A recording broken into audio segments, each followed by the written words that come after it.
తలంటు పోసుకుని నల్ల చీర నల్ల రవిక ధరించి శంకు చక్రములతో కూడిన 7 కొండల స్వామి తిరునామమునకు మట్టి ప్రమదలో 7 రంగులతో కూడిన వత్తిని వెలిగించి శశాస్త్రీయంగా స్వామిని పూజించి కమ్మని నువ్వుల చిమ్మిలి నైవేద్యం పెట్టి నీరాజనముతో వ్రతమును పూర్తి చెయ్యాలి. తిరిగి సాయంత్రం వరకు ఉపవాసం ఉండి స్నానము చేసి పసుపు చీర పసుపు రవిక ధరించి వ్రత విధానము సాగించి స్వామికి ఇష్టమైన చక్కెర లడ్డూలను నివేదనము చేసి నీరాజనమునిడి ఒక అతిథిని ఆహ్వానించి భోజనాదులతో సత్కరించి అతిథి భుజించి విడిచిన ఒక మెతుకును అమృతమస్తువని ఆరగించాలి.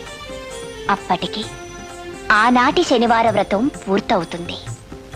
ఈ విధంగా 7 శనివారములు వ్రతమును చేసినచో ఉద్దేశించిన సత్ఫలమును పొందగలరు. అమ్మా జయంతి.